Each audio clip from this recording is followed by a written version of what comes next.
हरे कृष्णा जपा टॉक।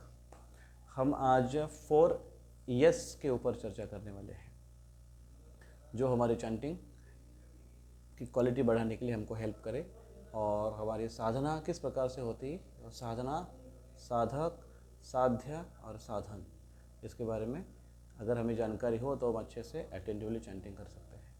तो पहला यस आता है साधक, यानी कि हम प्रैक्टिशनल डिवोटी, हम साधक हैं, हम उपासक हैं। तो पहला है साधक और हम जो साधना करने वाले हैं। फर्स्ट यस इज साधना और साधक, हम साधक हैं। हम जो करने वाले हैं उसके लिए हमें कुछ साधन चाहिए और वो है साधन हरिनाम। तो सेकंड यस है साधन, कि हमें जो प्राप्त करना है उसके लिए साधन की आवश्यकता है। तो साधन बहुत सारे हैं, जैसे हमारा शरीर ये भी एक साधन है हमें कुछ कार्य करने के लिए। उसी प्रकार से अगर हमें साध्य जो भगवान है कृष्ण, उसको प्राप्त करना है तो प्राप्त करने के लिए हमारे लिए साधन है हरिनाम।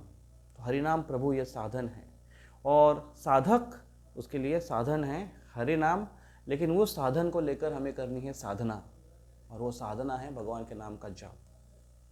तो साधक साधन को लेकर साधना करता है। क्या साधना करता है? हरिनाम का जप करता है। और वो अगर अटेंटिवली वो करता है, ध्यानपूर्वक वो करता है, तो उनको प्राप्त होता है साध्य, और साध्य है कृष्ण या कृष्ण प्रेम। तो कृष्ण का दर्शन हम सबको ही करना चाहते हैं, हम सबको उसके लिए लालायित रहते हैं। लेकिन कृष्ण का दर्शन बहुत सारे लोगों को हुआ है, यहाँ तक कि असुरों को भी हुआ है। कंस को हुआ है, जरासंध को हुआ है,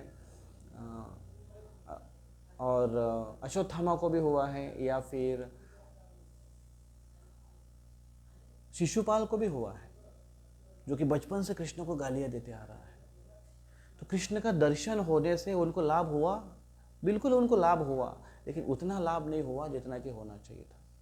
तो कृष्ण का दर्शन तो बहुत लोगों ने किया, लेकिन वास्तविक जो लाभ होना है वो लाभ हमें हरिनाम प्रदान करता है। तो जैसे ध्रुव महाराज के सामने कृष्ण प्रकट हुए, ध्रुव महाराज ने कठोर तपस्या की, कृष्ण प्रकट हुए, और प्रकट होने के बाद कुछ समय रुके और अंतर्धान हो। प्रहलाद महाराज के सामने भगवान नरसिंहदेव प्रकट हुए, उन्होंने कार्य संपन्न किया और उसके बाद आशीर्वाद देकर नरसिंहदेव चले गए। उसके बाद भक्त प्रैक्टिस करता है, लेकिन किसके आधार पर प्रैक्टिस करता है? वो है भगवान का नाम, साधन और उसकी साधना, हरिनाम का जाप। तो ये बहुत महत्वपूर्ण है भक्तों के लिए कि हरिनाम का हम जाप करें। लेकिन ये जाप से, इस साधन से, इस हरिनाम प्रभु से एक विशेष बात होने वाली है, और वो है कृष्ण प्रेम हमारा उजागृत होने वाला है। कृष्ण प्रेम हमारा जब जागृत हो जाता है तो कृष्ण प्रेम से व्यक्ति कृष्ण का दर्शन कहीं पर भी कर सकता है। लेकिन कोई अगर कृष्ण के दर्शन के लिए लालायित हो तो कृष्ण का दर्शन कहीं कहीं पर हो सकता है, या कुछ विशेष लोगों को ही हो सकता है। उसके बाद कृष्ण दर्शन देके चले जाते हैं। लेकिन कृष्ण का प्रेम जब प्राप्त हो तो व्यक्ति हर समय, हर जगह, या हर कोई जो साधना अच्छे से कर रहा है वो भगवान के नाम का, भगवान का दर्शन कर सकता है जब कृष्ण प्रेम प्राप्त होता है। तो कृष्ण के दर्शन से ज़्यादा हमें लालायित होना चाहिए कृष्ण प्रेम प्राप्त करने के लिए, और वो प्राप्त करने के लिए एकमेव हमारे पास उपाय है, और वो है साधना, भगवान के नाम का जप, और वही साधन हरिनाम।